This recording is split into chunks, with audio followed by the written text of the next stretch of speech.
What's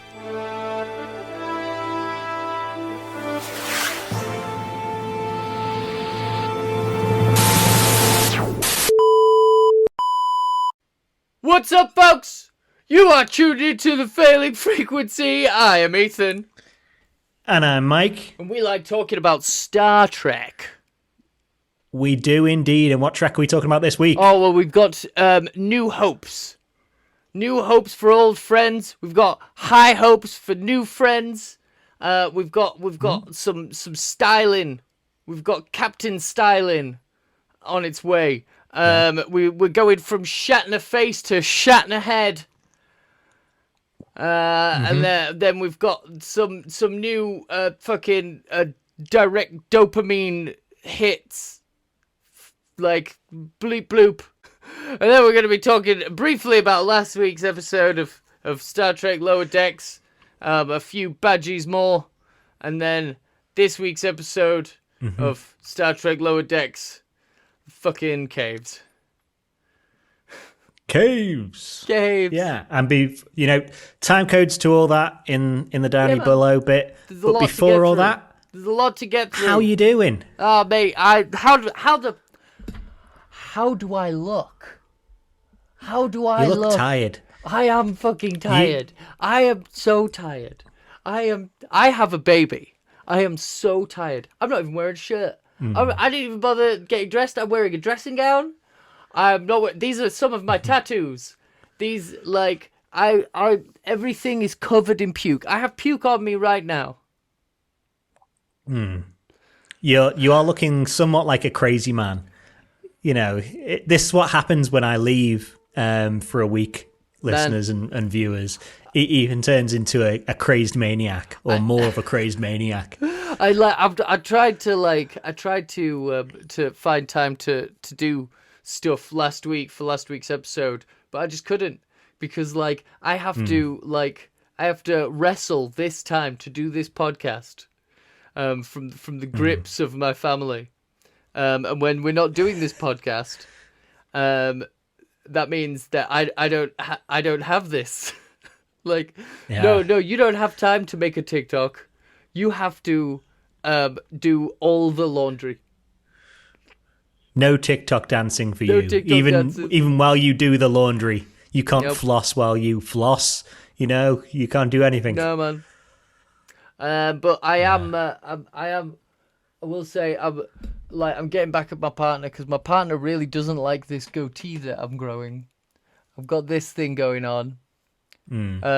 People listening to the podcast, I've got kind of like a Robin Hood, D'Artagnan kind of thing going on that I'm growing for Halloween, and my partner doesn't like it, or they say they don't like it, but I think I partly thinks they do.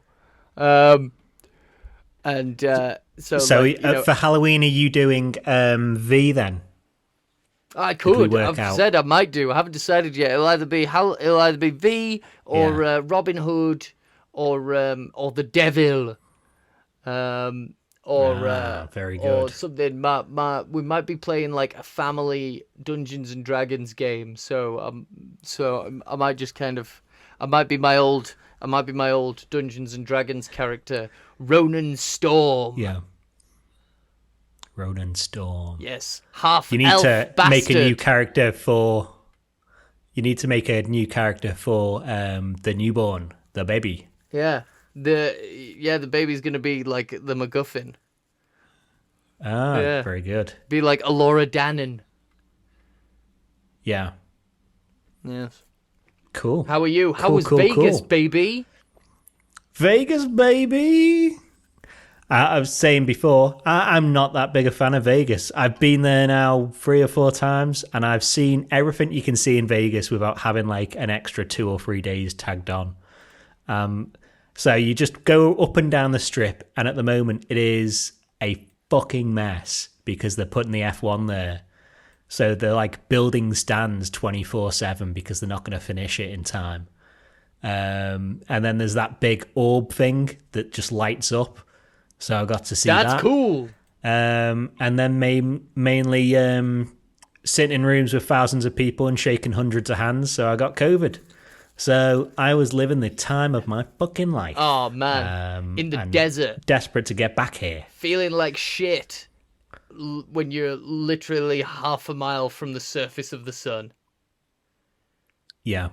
Ugh. It's got in the nose at what point of the week I caught COVID, but if it was at the start of the week, I spread it to lots of people. Oh so no. Good luck, Vegas. Hey man, Yeah. they don't need luck. They have a local government almost entirely run by members of organized crime institutions.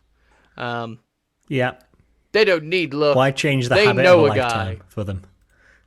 Yeah. They'll get me beat up for just saying that I'm not a fan of Vegas. Yeah.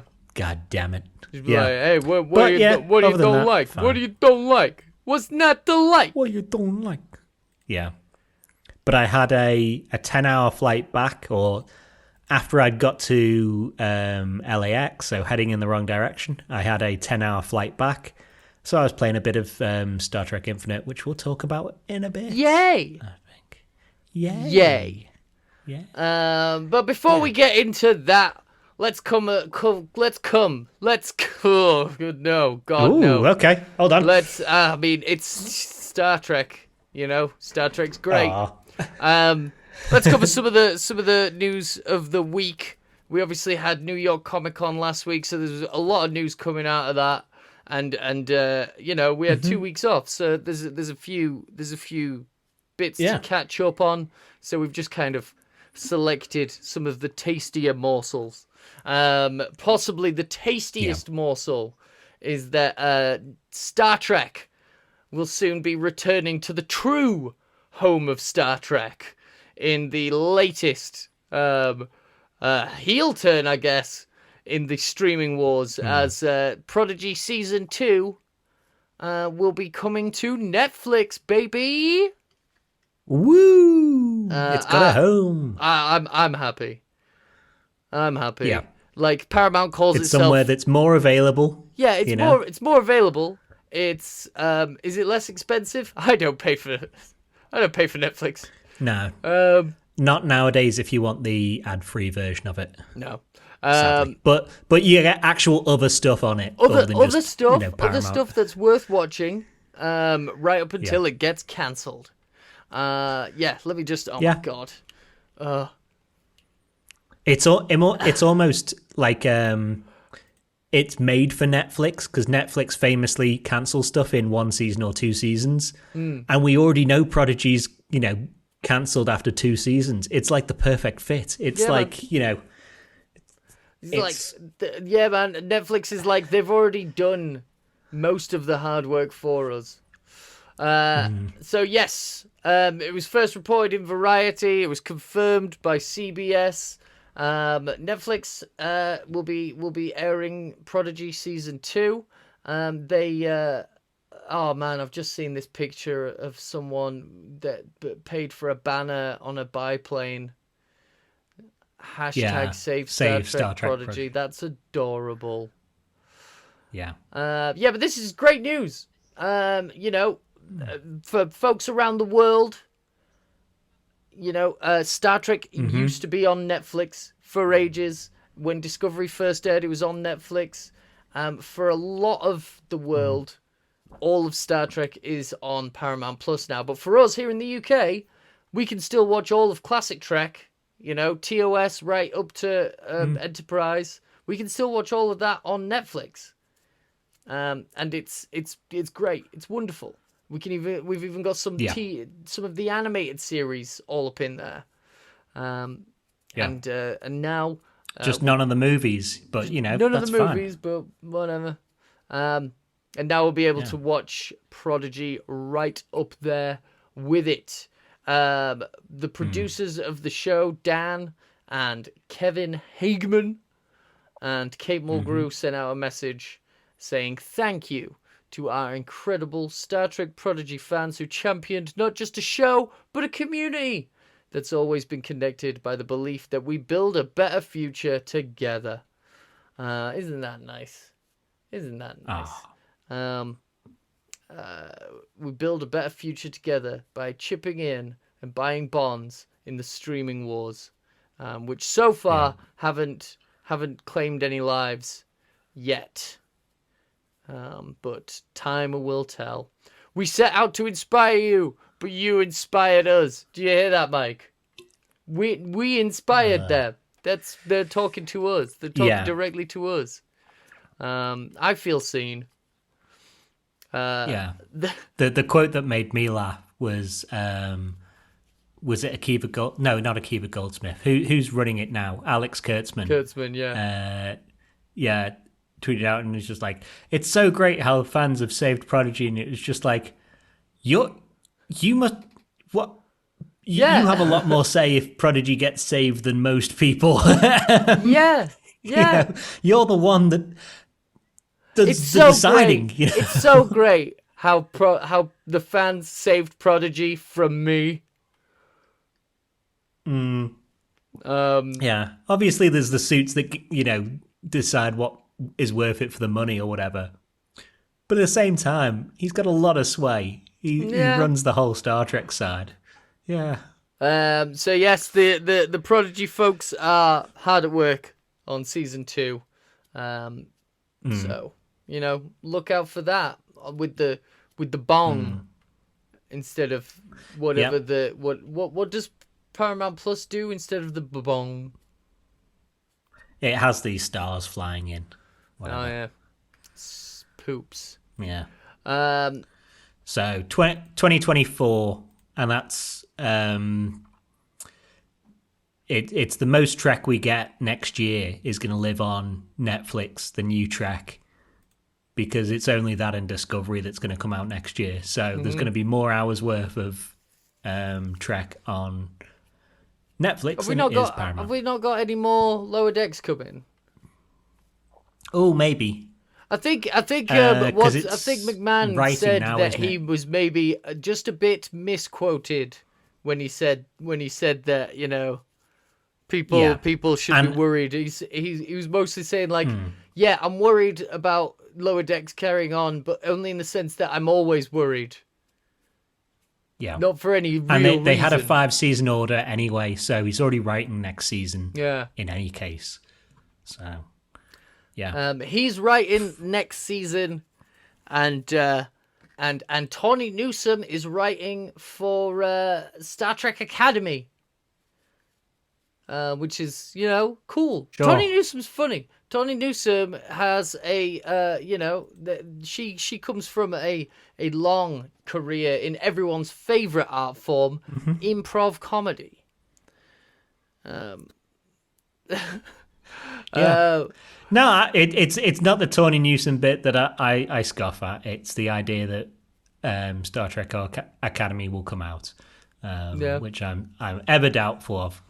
Oh yeah, well Alex Kurtzman was saying, we've got a quote here.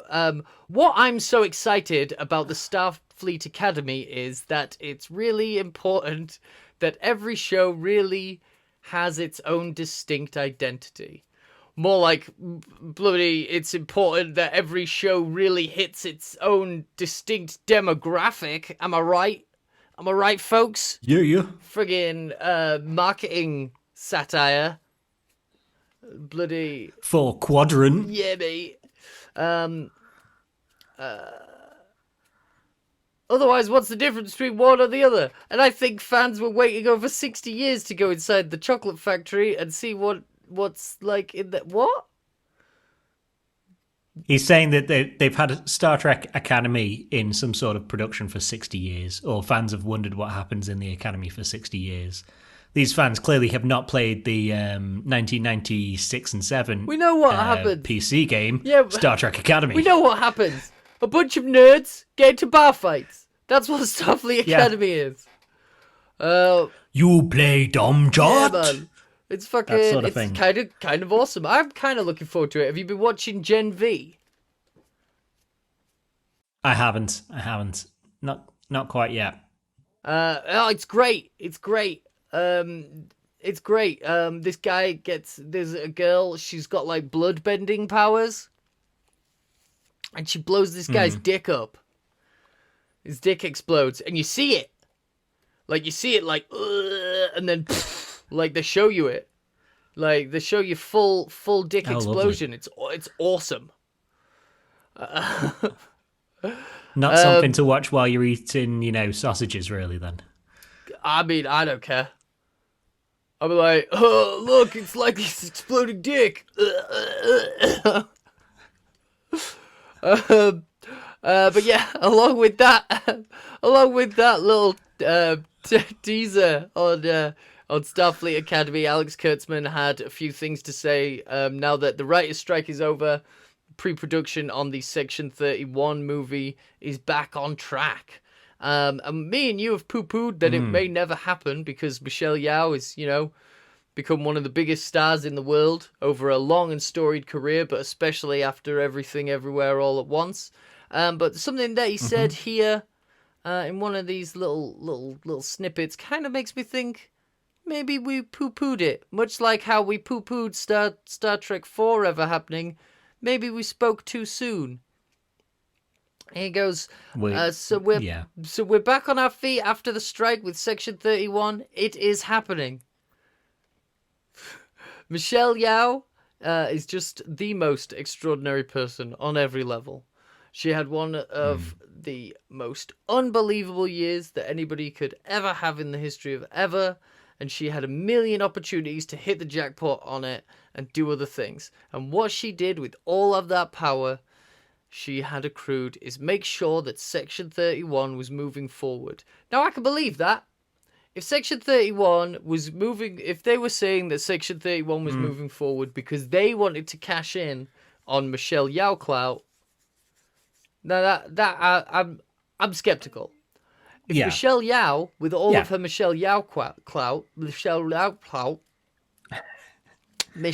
Yeoh clout, wanted to make a Section 31 movie, then it would absolutely happen.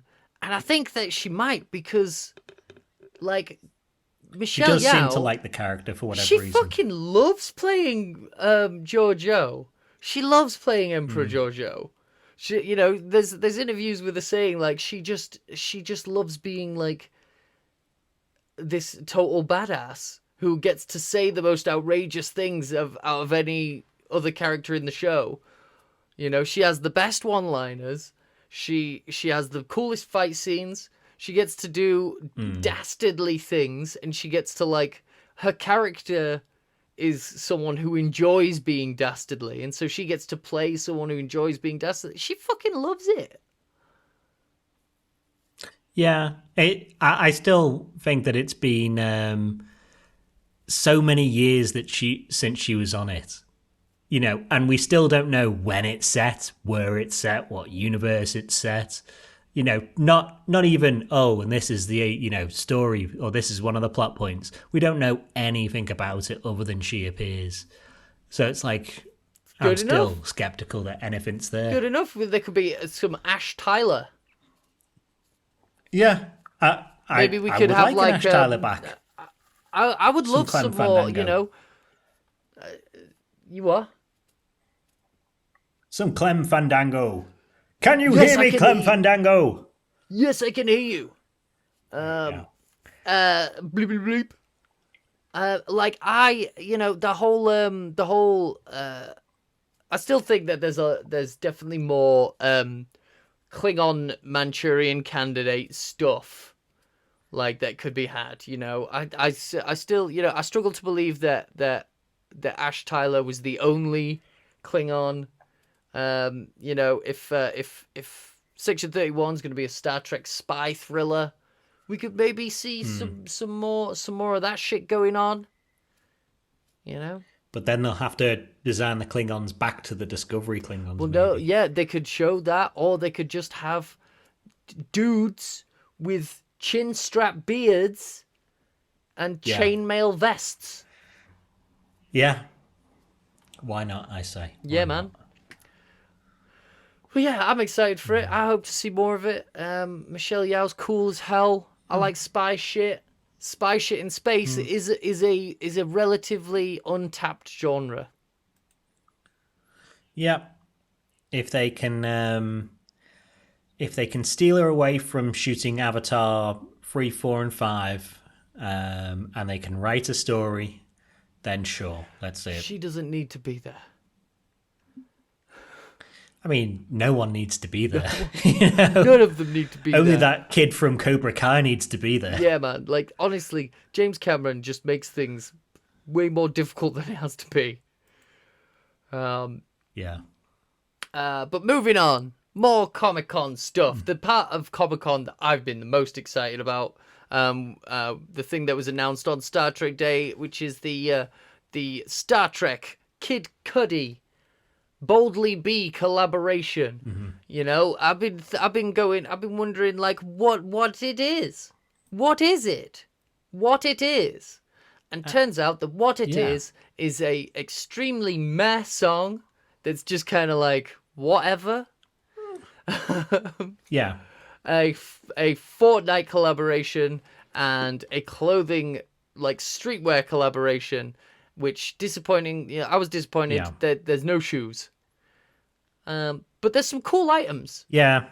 There's some cool items. Yeah, I don't think it's that bad. Yeah. Yeah, it's weird how like a lot of modern fashion looks like the shitty like Native American T-shirts that you used to be able to buy at the market. And like band shirts. We're back into 90s fashion. Yeah, apparently. man. It's so like, 90s. Yeah. And like kind of naff, but like I love it. I'm a big fan of this Deep Space Nine jumper. My partner is like really quite sad at how expensive the Letterman jacket is, but I'm thinking I might get them that button-up. I might get them that button-up shirt. I do like the button-up shirt, and I do like the one that looks like a old-timey poster. Yeah. Yeah. Yeah, the old. I do like those ones. But along with the old clothing line, we've also got. I say we. Have you ever played Fortnite? I played it once. I've never. Again, it was too far beyond me when I played it. It had building forts, and I know now you don't have to. They've got a version you don't, but it's beyond me. I don't care. Oh, Fortnite. Fortnite. Oh. I thought it was You just thought called the games Fortnite just lasted because like 2 weeks. I straight up thought the games lasted 2 weeks. It felt like that playing with my little sister, I tell you. Fuck that. I was like, fuck that noise. But yeah, so we've got Star Trek X Kid Cudi, Mirror Mayhem. Kid Cudi plays Captain Styler. Captain Skiles. Captain Skiles. Yeah. And did you see the trailer for it? How Star Trek-y did it look to you? it was not really. It looked visually like people were wearing Starfleet uniforms and mirror Starfleet uniforms, and it looked quite violent. There was lava. Well, it looked like it was on like a world you'd see in Prodigy, so I'll give it that, you know. But then the gameplay of it looked like they were using like proton packs from like the actual shooting of the phaser or whatever. It looked like a proton pack, like laser. Well, like that's Fortnite, isn't it? It's like all the weapons are kind of like very cartoony, and like you have to like pay to get skins. You have to pay for skin. They use skin as currency. Well, I mean, like whatever happened to skinning your enemies yourself? Yeah, man. They're preparing the kids for when they have to use skin as currency. But yeah, I don't mind. Honestly, I'm like, this is whatever for me. But like, this is, you know, if there's one thing I know about Fortnite is it's propaganda for children. And if BP could corporate enabled, you know. Yeah.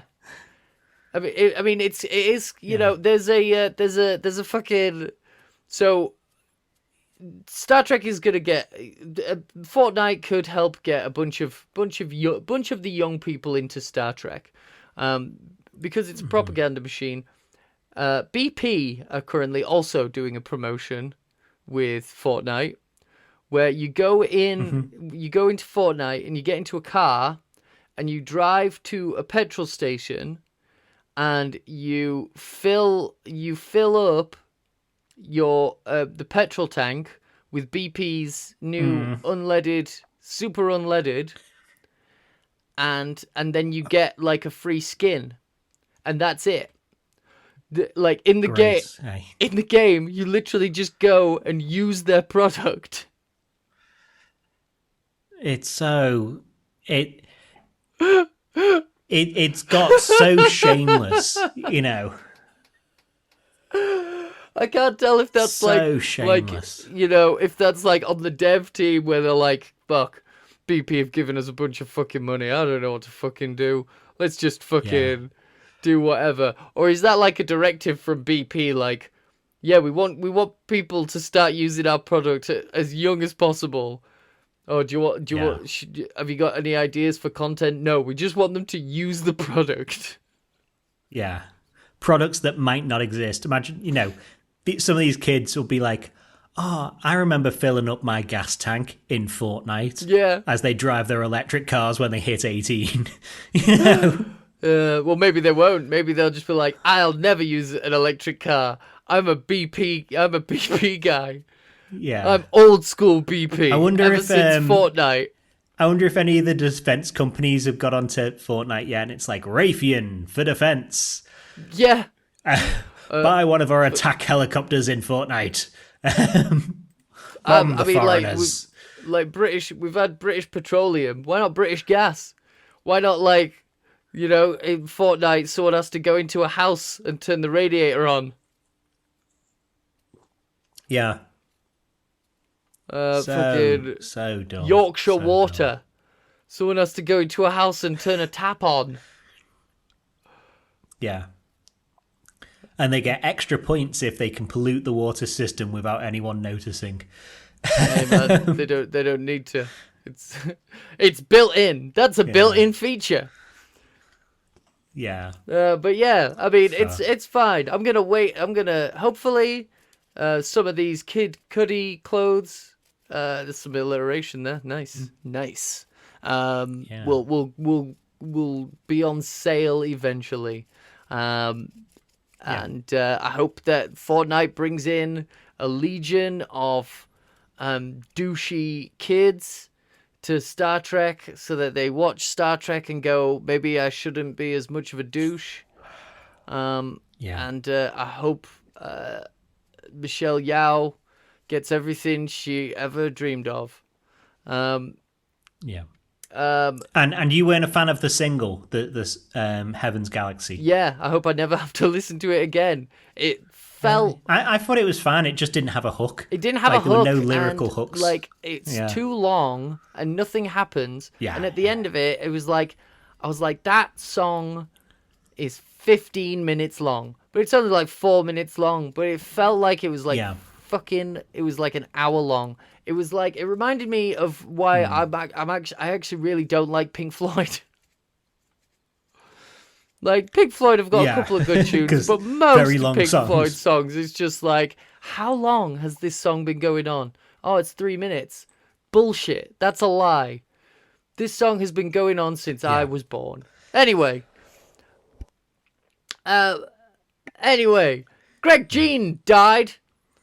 Greg Jean was a Hollywood prop master who worked throughout the 70s and right up to the 90s, I believe. And throughout his career, he collected a lot of shit. And after he died, a few years ago, in recent times, his family have decided to put up some select items from his collection up on auction, which included Spock's screen-worn ears, screen-used phaser and tricorder props, uniforms. We've got like the captain's wraparound variant. We've got 7 of 9's catsuit with the ribs. Now we've got the weird helmet. We've got models, but the creme de la creme is one of William Shatner's original hairpieces that absolutely does not exist. He's never worn a piece. I've never worn a swears. fucking hairpiece. Not even when my hairstyle, when the fucking nature of my hair went from blonde and wavy to fucking white man afro. Yeah. But yeah, so the auction was on the 14th of October, and like we'll just look up some of the choice pieces that went up. We had obviously Shatner's hairpiece. Shatner's hairpiece sold for $13,750. A 14 grand hairpiece. Ouch. Woo! The prop Galileo went for $225,000. Nice. Yowza. Man, some of this shit sold for fucking lot of money. Hundreds of thousands of dollars changing hands with this shit. I think one of the X-Wings sold for over $1 million. Yep, fuck me, $3 million. What I... Fuck my face. Yeah. You! That's a lot of cheese. A lot of money. Fuck. Yes. Man, that guy's family, that man's wife is like, maybe it was worth it. Yeah. Maybe. This is what you can say, people, when your significant other doesn't want you collecting shit. Yeah, man. Like, when I die, you can sell it at auction. Stuff as possible. Yeah. Oh, man. Well, this made me... This actually got me curious. And, you can get a scrap of... you can get, like, literally, like, an inch by inch square bit of scrap fabric from one of O'Brien's costumes from an episode of Deep Space Nine. Oh man, I'll have to find it, but yeah, there's a bunch of the in terms of like Star Trek props that are available here in the UK, you can get like you can get some fucking worthless shit.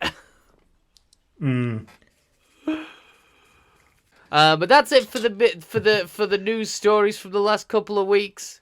Woo. But speaking of Fortnite, even though that was the last story, video game.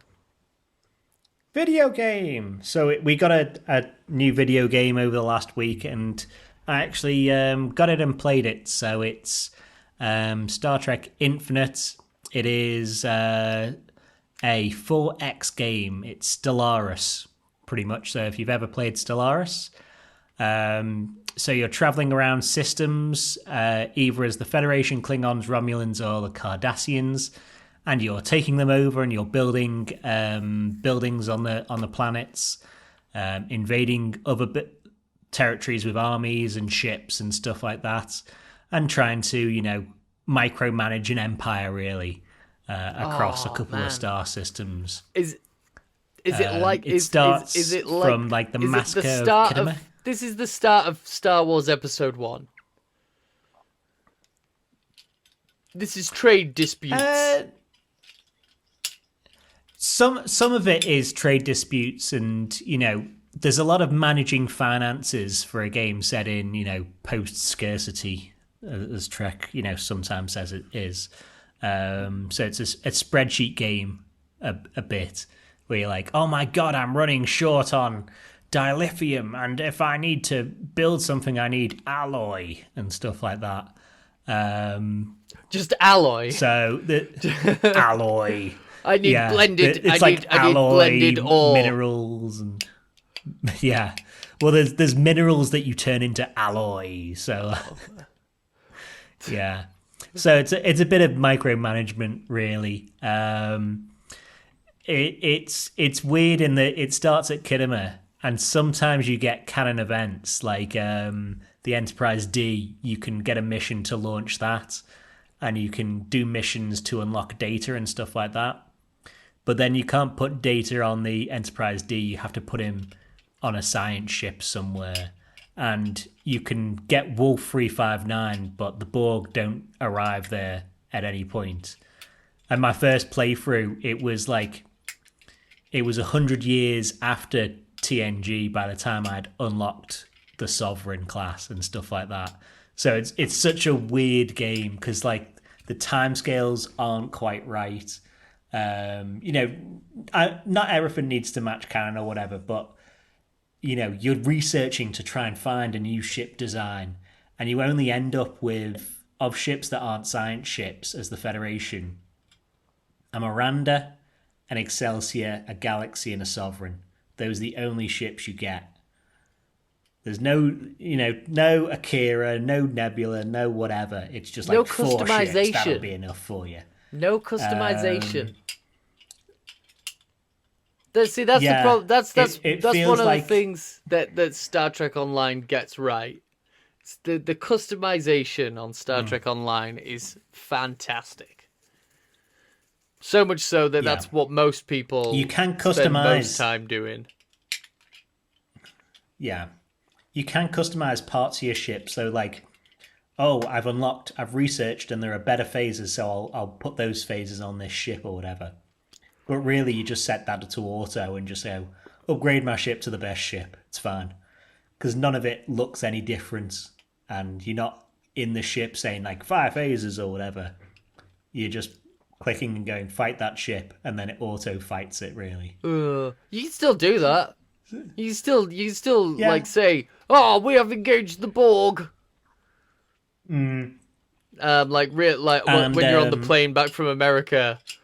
She's like, fire phasers! Fire! Just shouting at your phone. Just in the middle of the night, waking everyone up. Just screaming at your phone. The line must be gone here! It's not a phone game, unfortunately. Or fortunately, what's it is it on? A PC game on Steam. So if you've got Steam at all on your PC or Steam Deck or whatever, you can get it on there. So I'll throw in a bit of footage here, whatever, that I might do myself or I'll steal from someone. But yeah, it's really mixed, and considering it's 30 quid, in Stellaris, and apparently for doesn't the have all the features of Stellaris. You can get a version for like 5 quid. It apparently doesn't have all the features. It's got 1 or 2 extra. So I was looking at the article about Star Trek Infinite, and I was like, this all sounds great. This sounds wonderful. I'm not buying it, so I've just checked out the Reddit, and the first comment on the first Reddit thing that I found is someone saying, I tried it for a few hours, and it really does feel like a Stellaris mod, so much so that I caught myself looking for Stellaris features that aren't there. Yeah. And there's stuff in there that isn't in Stellaris, and there's some nice art, and like a couple of the missions that it fires up are like, Wesley Crusher is telling you something. Do you tell him to fuck off, or do you listen to him? But it's so infrequent that it comes up with missions like that. The Trek customization part of it is really, you're in the alpha and beta quadrants, which are always pretty much the same. It's the same sort of map everywhere. And then if you pick maybe the Klingons, you'll get the sisters as people that you can have as captains on the ships. Oh, the Duras sisters. That's the main... Yeah, the Duras. What, the ones that died in that movie? Stuff like that. The ones that died in that movie that presumably in this game survived for an extra 150 years. Yeah, something like that. Sweet. So...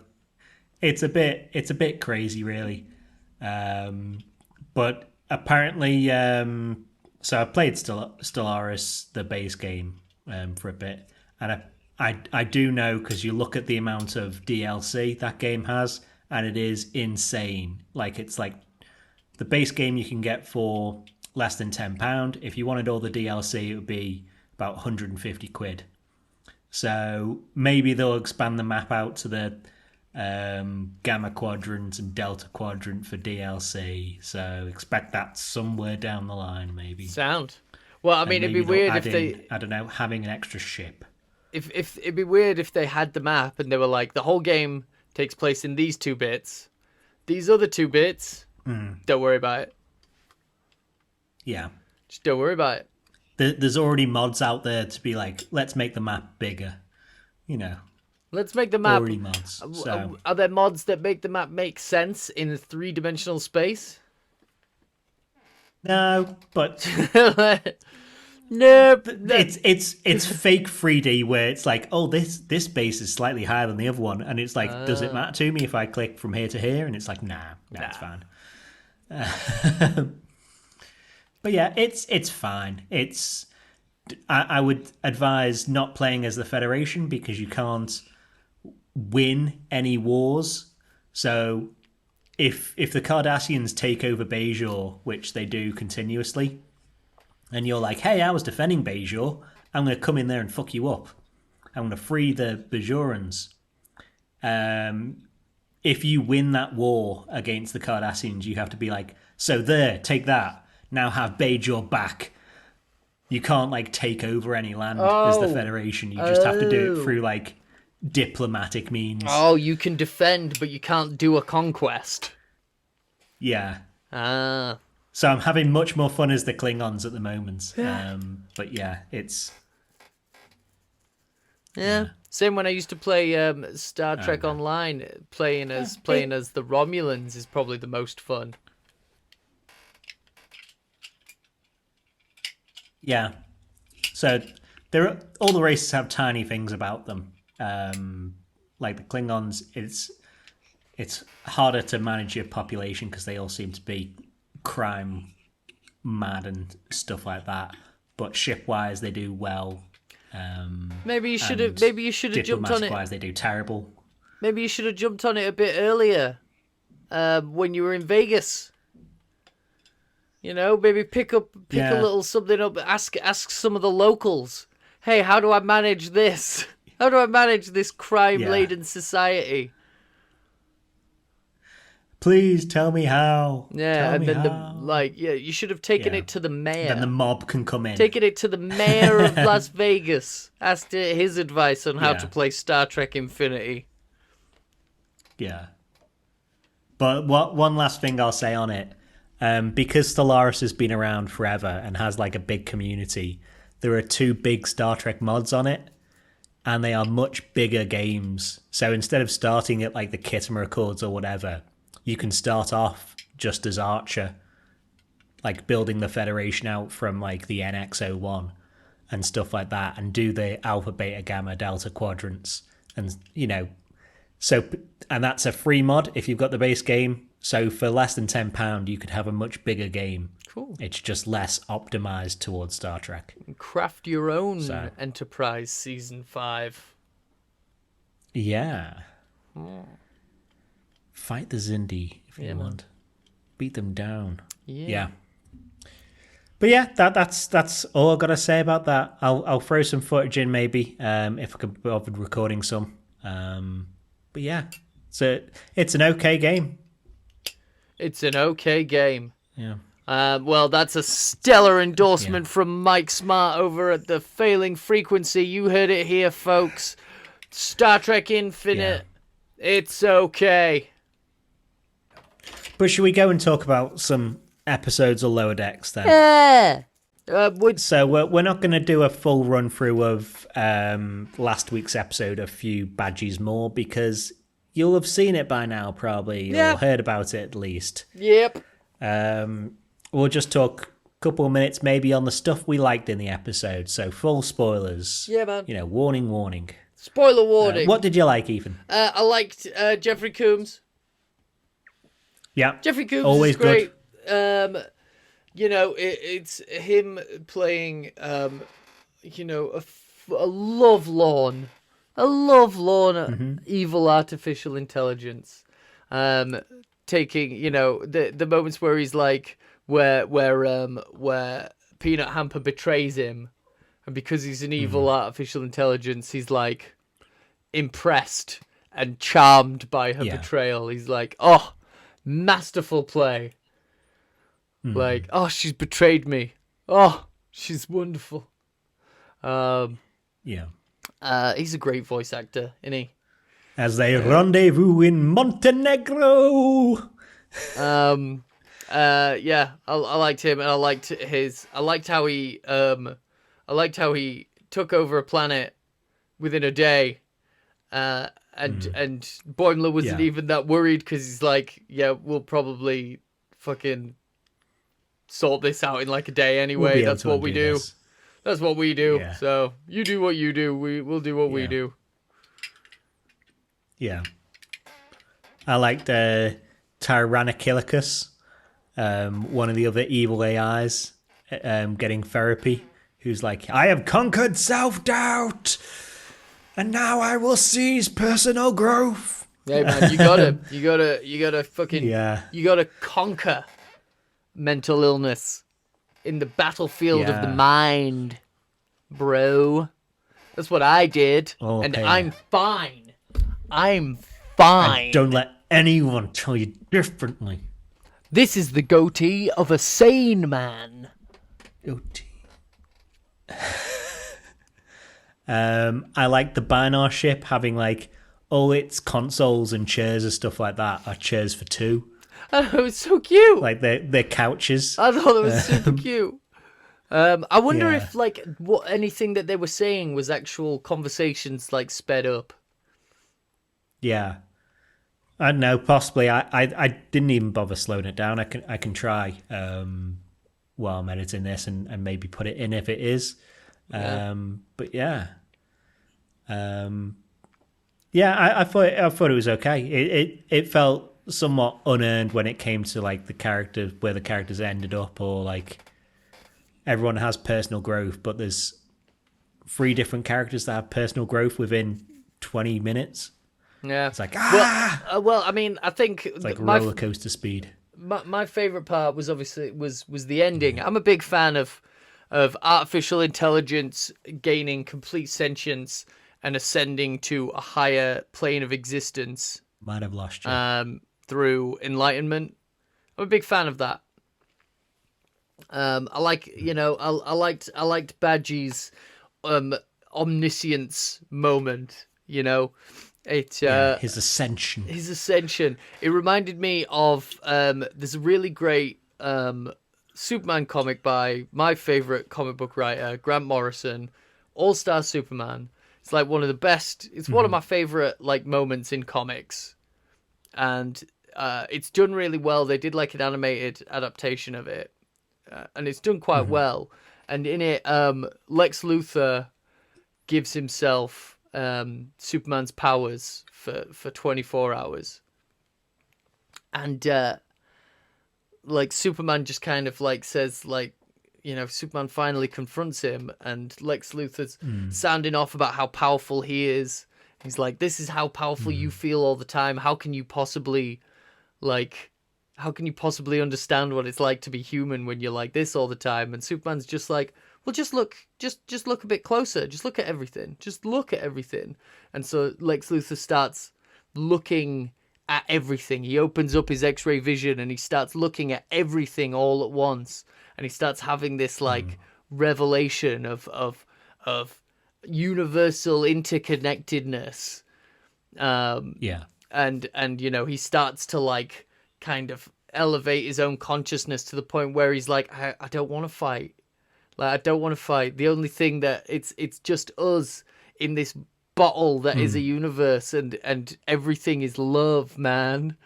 And like, I liked that ending for Badgey as a character. He's just, you know, it's kind of like a Doc Manhattan just deciding to rise above everything and to go create his own universe somewhere else.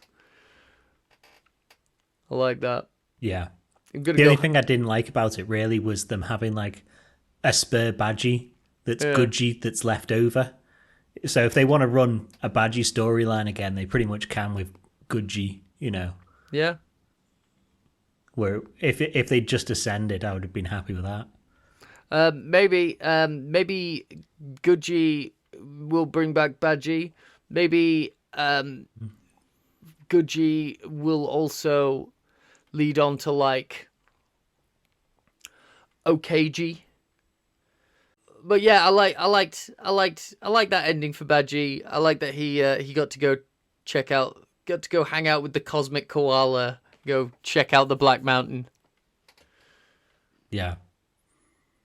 See the koala. Yeah, man. Not a euphemism. No. Anything else to say on Few Badgies? The episode did a pretty good misdirect of at the start of the episode, making us think that Badgie was behind the whatever we call it. What do we even call it? Well, I keep calling it the mystery ship. The mystery ship. But yeah, whatever it's supposed to be. The show me what you got. Show me what you got. Yeah. Yeah. But he's not. He's not. He's just taking advantage of the situation. Yeah. But we still don't know what the fuck's going on. And we also don't know what the fuck's going on by the end of this week's episode. Well, we get a bit more info, don't we? In that we know that it's stealing the ships, which I think you thought a couple of weeks ago. That theory's been going on because like it's, we're not seeing any bodies floating around in space, which I don't think Lower Decks would be afraid to show us. It would be weird to. It was the fact that they included that Klingon character from the Klingon Lower Decks, from the Lower Decks episode where they're shown as Lower Decks on the Klingon ship. It would be weird to introduce that character only to kill that character a couple seasons later without showing him in between. So yeah, like I think that that theory's been plausible for a little while. Yeah. I've heard people even say after last week that they think it could be, the Most Toys, the episode where the collector steals data. Yeah. Be like, it'll be one of his race or something like that. Yeah, well, we had a menagerie guy. Maybe, we had a menagerie episode with Moopsy. Yeah. Yeah. So could be a caretaker. A caretaker. A menagerie guy, the Most Toys guy, a Dark City. Dark City, the Rufus Sewell vehicle. Yeah. That's great movie. Maybe it's a Dark City. Maybe. I do not know. We've got to find out soon because that was episode 7. And we just had episode 8 this week, so we've got 2 more weeks for it. Should we go and talk about this week's episode, which is season 4, episode 8, Caves. Caves. Caves.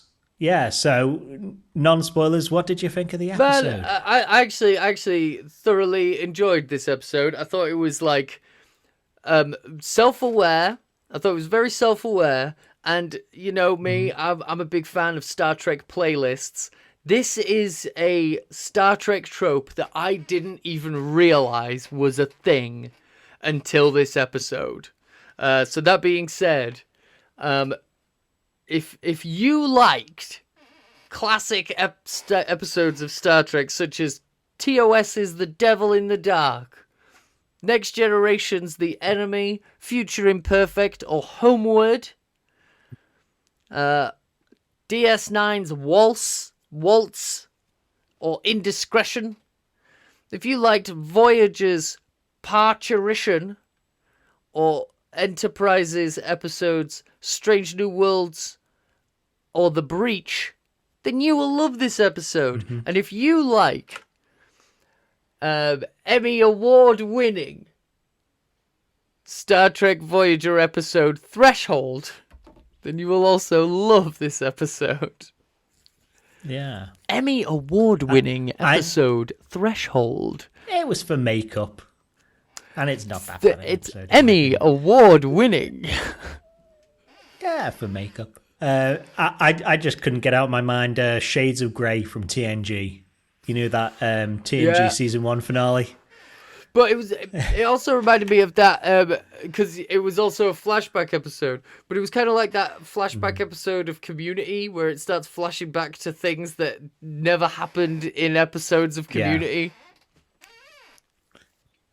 Yeah, I mean that's the real advantage of it compared to something like Shades of Grey, where it's just a clip show of shit you've seen before, like maybe a week ago. That we're seeing new stuff. And we're getting still to find out about our characters and what they've been on. Yeah, let's do a clip show at the end of season 1. Let's do that. Yeah. It still felt like a bottle episode to me. And the cave episodes they used to do, especially in Voyager and DS9, because they'd have a set built and they'd just like shoot it from a slightly different angle to save money. And it felt like this way a and bit then, of that to me. Yeah, we'll film it this way, and then like you walk past the camera, and then we'll move the camera over there, and then you walk towards the camera again. Yeah, and we'll just do that 50 times. Yep. And it'll be fine. Yep. So it still felt bottle episode-y to me, in that people don't really move on. It's low on sets. And that's even animation, backgrounds, because a couple of them are reused. Yeah, I like. Yeah. They did that quite well. Like, even though like we're flashing back to like, well, I don't want to. We'll talk about it more I mean, is that a spoiler? Yeah. Is that a spoiler? No, I don't think so. So like they're doing flashbacks. Well, let's just. Yeah, let's. Do we want to just do spoilers? Yeah, then? let's just do Fuck it. So. The Lower Deckers are on a mission to study moss in a cave. When they get trapped, the moss starts growing towards them and trying to eat them. And while they're trying to get themselves out of it, they all flash back to other times they've been stuck in caves. Boimler, when he was trapped with the conspiracy guy, meeting a species that everyone thinks is a conspiracy themselves. Ta'ana giving a C-section to Rutherford when he was impregnated by an alien species. Mariner with Delta Shift in a cave that ages you up. The moss gets ready to kill them when it's revealed that it's sentient and wants to hear Tendy's story, which is about how the Lower Deckers all got stuck in a turbo lift together right after the first ever episode of Lower Decks a couple years ago, and how she felt accepted by her friends. The moss says it's eaten many outsiders but never made any friends, and allows them to take scans as long as they keep telling stories. The end. Yay! If you like episodes of Star Trek such as that episode where Loaxana and Odo get stuck in the turbo lift, or that episode of TNG where Captain Picard teaches the kids Frere Jacques, you will also like Tendy's flashback. Yeah. So as I was saying, so obviously we're doing flashbacks to different cave shenanigans, but all of the caves are the same. They're just different colours. Yeah. All the caves that they flash back to, they look the same as the cave that they're in. They've all got this big ledge. It's all the same set. Yeah. I thought that was a nice touch. Yeah. I think that's fine. I think the other thing that makes it feel like a bit of a cheaper bottle episode to me is I didn't feel much of a connection in the stories themselves. So it feels like you could be kind of like, okay, I'll write the overall story about them actually getting trapped in a cave and then getting out, and I'll write Tendy's one as well. I need another writer to go away and do 5 minutes, do a Boimler story about him trapped in a cave. I need another writer to do a Mariner story, another writer to do a Rutherford story. I don't care what they are.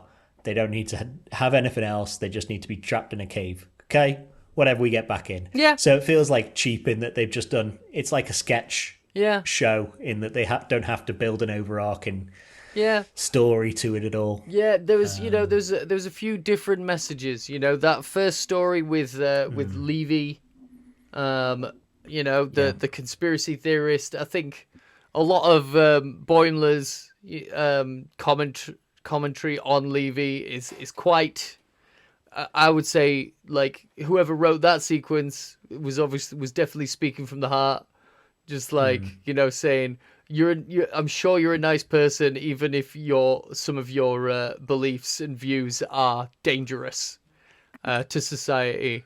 Yes. And Yeah. like, when when Boimler remarks that conspiracy theories are just scared people trying to introduce order into a chaotic universe to make themselves feel better. Yeah, totally. I agree with that. As a conspiracy tourist, Yeah. that is what most conspiracy theories are, really. Just people trying to make sense of the world. That they And there's even some that are right, some that are some that are wrong, right, and some that are some wrong. that we still don't know. Yeah. MK Ultra is real. The Roswell incident wasn't a weather balloon, but it also wasn't a UFO. But like, yeah, it's just scared people,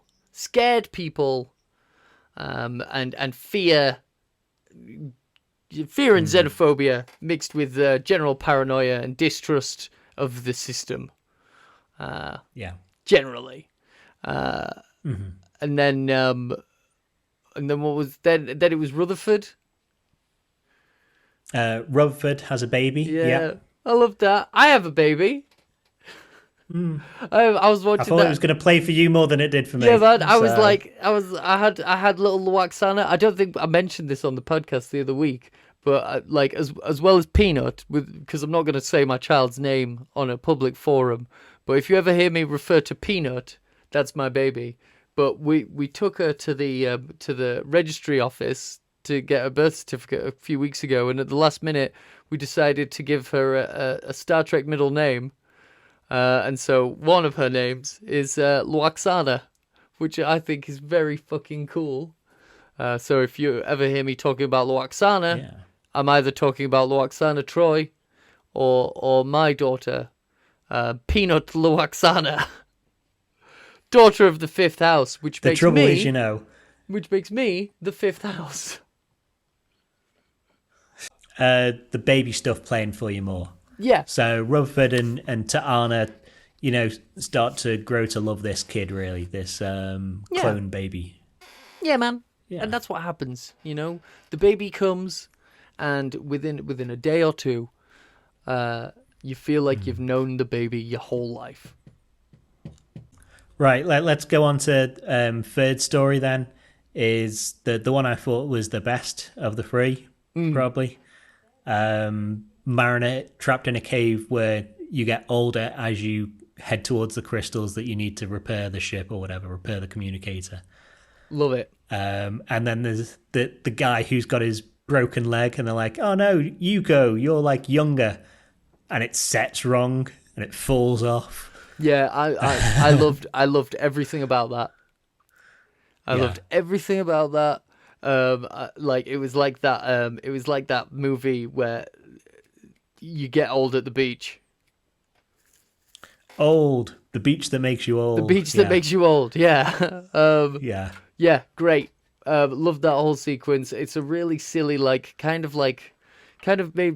me of it's the kind of thing you would see in an old sci-fi short story. Yeah. It It did remind me of the Time Machine, and I can't remember I don't think it's in the original, but the I don't know when it was, the early 2000s one, because the Morlock at the end, the fighting inside the time machine as it's going through time, so he pokes him out there and he's like, "Get old, you bastard." Yep. That's exact how he quote. beats him. That's the line. Get old, you Get bastard. old, you bastard. Yeah. Yeah, loved it. I think if there's any theme to kind of string them all through, I think a lot of the stories, I mean, were about the lower deckers learning to accept other people for who they are. Yeah. You know? Yeah. I can see that. A lot of time the messaging in Lower Decks is all about learning to accept yourself and stuff. But sometimes it's okay to look at a person with dangerous views, or to look at people who are crabby and think, you know what, that person, you know, is probably a nice person and probably means well. They just work the night shift, you know? Yeah. That person probably means well. They just have a general distrust of the government and have poor epistemology and reasoning skills. Yeah, I had similar as my message in that, you know, it's pretty much scientifically proven that telling stories or listening to stories makes you more empathetic. Yeah. And it was, you know, listening to or you know, when they sit down with those squid aliens, he's telling a story and, you know, learning about their culture and telling them what he knows about their culture. And then, you know, it doesn't work as well for the Rutherford one because it's a baby. Although they talk to he works out communicating with the tricorder and says, you know, here's a story, it's a baby, you've got a baby, let's work shit out. Yeah. It happens with Mariner, and then it finally happens with the Tendi story of her, you know, being stuck in a turbo lift and then talking and making friends. And then the Moss is all like, keep telling me stories. Yeah. I won't kill you if you tell me stories. So yeah. Yeah. It was good. It was good. Yeah. We need to wrap up, or I'm going to get yelled at. Or you're being killed. Yes. Okay. My last. Oh no. My. Right. My last note of a thing that I liked about the episode was at the very start when they're like, oh fuck, it's a cave mission. And like when the cave starts caving in, and Mariner just has like no expression. Like Mariner totally saw this coming. She was like, "Yeah, we're stuck in the cave. Like this is what happens. Caves. This is what happens. Yeah. You go into a cave, you get stuck in the cave. Like that's what happens." I've been on Paramount Studio 16 or whatever the cave set was. Yeah, I know what this is. yeah. Yeah, but I think that might be up for us this week as you run away before you get killed. Yeah, man. And I run to bed. I'm not scared. I'm not scared of anyone. I don't give a shit. I'm gonna send this directly to them. I'll say it to the face. I'll be like, you shush you. Yeah, safe. But yeah, then it's just up for us to say, or for Ethan to say, fucking live long and prosper, you motherfuckers. And peace and long life, double dumbasses. Socials and what I'm I'm not wearing a shirt. You can't make me.